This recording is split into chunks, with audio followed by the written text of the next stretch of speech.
What's up, guys? So the path to the terminal is actually simple, right? You learn Vim and then you drop your IDE, right? Well, obviously not. Obviously there's more to it.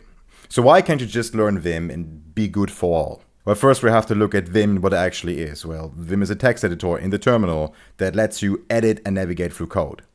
And this is all it is. It does not let you handle your version control. This is what Git is for. Build and release your projects. This is what the .NET CLI is for. Manage your sessions. This is what tmux is for. Test your REST APIs. This is what curl is for. And the list here is endless. My point is there's a bunch of tools that is necessary for proper software development beyond Vim. And this is what's making leaving your IDE so scary. Because even if you know the Vim motions, you're addicted to your IDE's UI to do everything for you that goes beyond editing and navigating text. Because even if you're using Git for years on your job, without your IDE's UI, you might not even be able to check in some code into Git without knowing the CLI. And that's okay. I've been there too. We're going to solve that, okay?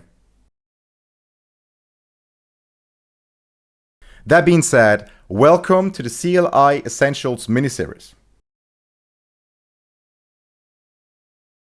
Now, what can you expect from the series in the upcoming videos?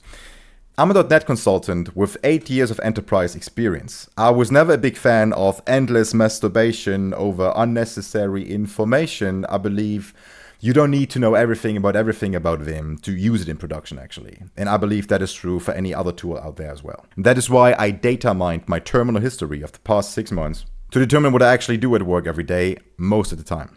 And this enables me to give the exact minimal necessary amount of tools and understanding that is needed to turn your terminal into a hyper-productive work environment and finally, confidently, ditch your commercial IDE for good.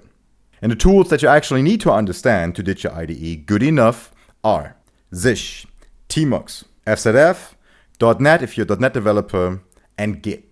And we're going to talk about these tools, and once we talked about these tools, we're going to talk about how to integrate them and orchestrate them in your terminal to craft your own workflows.